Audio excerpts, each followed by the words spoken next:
selamat siang semuanya. Kami dari kelompok 2. Untuk mata kuliah Pancasila ini, kami akan berdiskusi tentang pelanggaran HAM di dalam industri minyak sawit.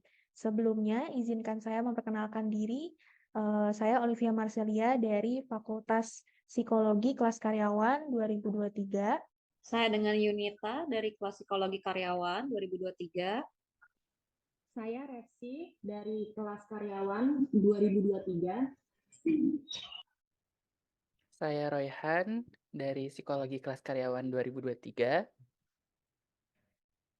Saya Desi Rozawati dari kelas karyawan CC Intek FON Januari 2024. Saya dengan Elis Danur Cahaya Situmorang, kelas karyawan CC Intake Fund 2024. Oke, hari ini ya, selamat datang dulu untuk semuanya di Sawit Tanpa Keadilan, podcast yang menyoroti pelanggaran hak asasi manusia di industri kelapa sawit. Saya Royhan, selaku pembawa acara hari ini, ditemani oleh rekan saya di sini, ada Kak Olivia. Halo Kak Olivia, apa kabar? Baik, Royhan. Apa kabar, Royhan? Baik juga. Ya, oke, nah Kak, episode hari ini akan cukup berat pembahasannya nih Kak. Hari ini kita akan membahas persoalan yang sebenarnya produknya itu sering kita pakai sehari-hari. Wah, apa itu, Royhan? Minyak goreng. Minyak goreng. Iya, minyak goreng. Jadi, di episode hari ini kita akan mengupas realita di balik produksi minyak goreng. Hari ini kita akan mengekspos pelanggaran HAM dalam industri sawit, membahas realitas mengerikan yang dihadapi oleh masyarakat yang terdampak oleh pelanggaran-pelanggaran ini. Coba deh bayangin, kalau kita terbangun karena suara bulldozer yang sedang merobohkan hutan leluhur kita. Tanah yang jadi sumber mata pencaharian dan budaya kita selama beberapa generasi. Sedihnya, ini adalah kenyataan pahit bagi banyak masyarakat adat di daerah penghasil kelapa sawit. Oke, tentunya dalam diskusi kita hari ini tidak hanya berdua. Di sini sudah bergabung bersama kita hari ini teman-teman kita juga yang mungkin juga sebagai konsumen minyak goreng. Ibu-ibu rumah tangga kita yang super-super. Di sini ada Ibu Desi, Ibu Elisda, Ibu Yunita, dan Ibu Refsi. Sebelumnya terima kasih atas kesediaannya telah hadir di sini bersama saya Royhan dan juga Olivia. Terima kasih. Terima kasih.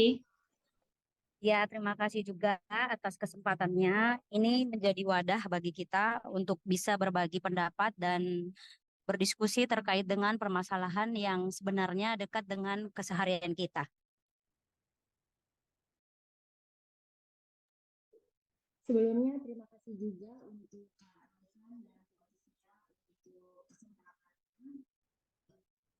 Seperti yang sudah disebutkan tadi oleh Kak Olivia di awal terkait dengan perampasan tanah nih. Ini tuh penting untuk untuk penjelasan ketidakadilan agar masyarakat lebih sadar dan mau berpartisipasi aktif dalam menyoroti pelanggaran HAM yang terjadi saat ini. Iya, betul sekali. Apalagi selain perampasan tanah, juga ada banyak kasus pelanggaran HAM lainnya yang sebenarnya terjadi. Wah, apa aja itu, Bu? Bisa dijelaskan nggak pelanggaran-pelanggaran apa aja yang biasanya sering terjadi di industri sawit? Pelanggaran yang biasanya terjadi tentunya seperti yang di awal tadi, terkait dengan perampasan tanah, perizinan, tata kelolanya, penggunaan tenaga kerja di bawah umur, juga terkait dengan pengupahan dan jam kerja yang tidak sebanding.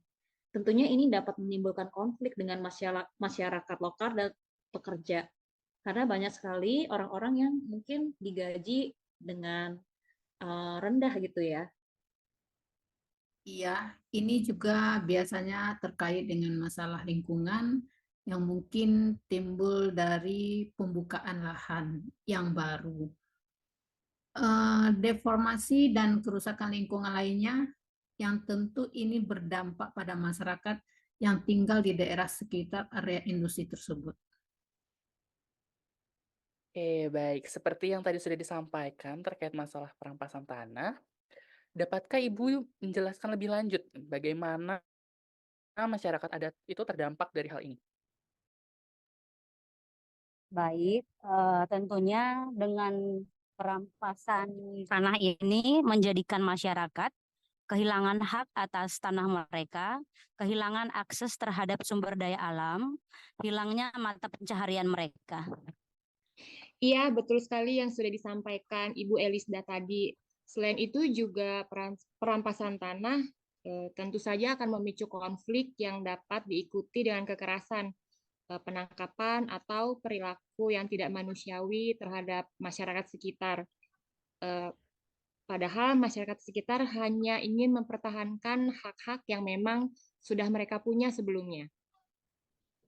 Baik, terkait pelanggaran dan permasalahan yang timbul ini, apakah ada langkah yang sudah ditempuh untuk mengatasi hal ini? Sepengetahuan saya, sudah ada langkah yang diambil, yakni dengan melaporkan pelanggaran yang ada pada pihak terkait, melaporkan keluhan melalui RSPO. Namun, prosedur keluhan perusahaan ternyata tidak terlalu efektif. Dan mekanisme akuntabilitas industri yang ada seperti sistem pengaduan RSPO biasanya lamban dan tidak efektif, sehingga gagal memberikan pemulihan bagi masyarakat yang terkena dampak. Dalam kasus pengaduan masyarakat dan TUK terhadap PT Mas misalnya, pengaduan yang disampaikan ke RSPO telah mendekam lebih dari 8 tahun. Itu waktu yang lama sekali loh, 8 tahun, hampir 1 dekade.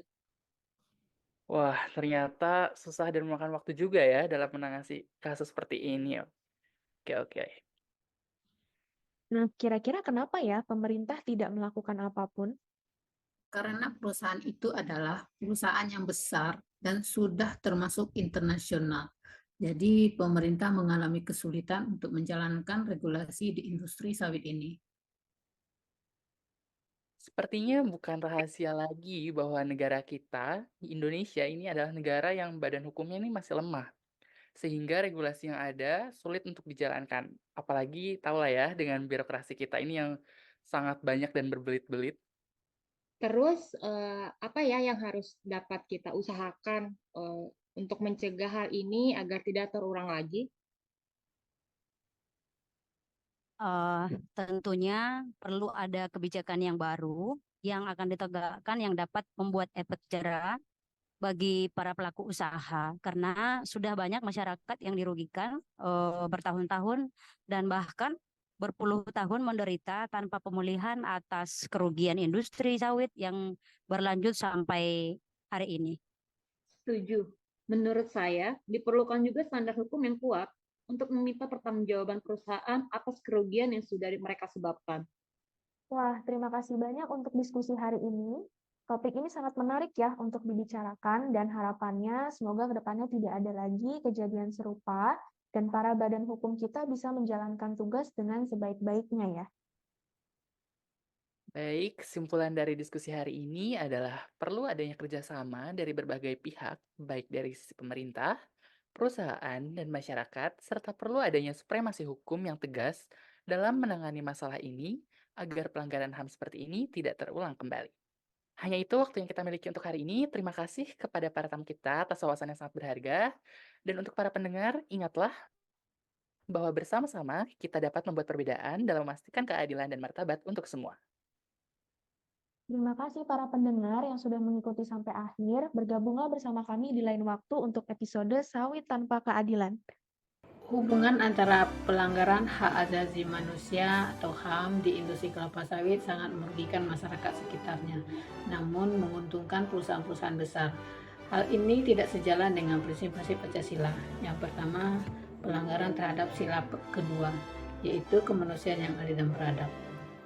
Pelanggaran HAM ini di industri sawit seperti penggusuran paksa penduduk asli dari tanah mereka atau pelanggaran hak-hak pekerja. Pelanggaran prinsip kemanusiaan yang adil dan beradab, tindakan-tindakan semacam itu merugikan masyarakat sekitar yang tergantung pada tanah mereka untuk kehidupan dan merusak martabat dan kesejahteraan manusia. Yang kedua, sila kelima yaitu tentang keadilan sosial bagi seluruh rakyat Indonesia. Pelanggaran HAM dalam industri kelapa sawit sering kali berkontribusi pada ketimpangan sosial dan ekonomi di masyarakat sekitar. Praktik-praktik ini cenderung menguntungkan perusahaan-perusahaan besar dunia yang terlibat dalam industri ini dengan merugikan masyarakat lokal yang mungkin kehilangan akses terhadap sumber daya alam mereka dan terpinggirkan dari manfaat ekonomi yang dihasilkan. Pelanggaran HAM dalam industri kelapa sawit tidak selaras dengan nilai-nilai kemanusiaan, keadilan sosial, dan martabat manusia yang dijunjung tinggi dalam Pancasila. Prinsip-prinsip Pancasila menekankan perlunya menghormati dan melindungi hak asasi manusia, serta mempromosikan kesejahteraan dan keadilan bagi seluruh rakyat Indonesia. Oleh karena itu, pelanggaran tersebut secara fundamental sangat melanggar prinsip-prinsip dasar dalam Pancasila, terutama sila kedua dan sila kelima.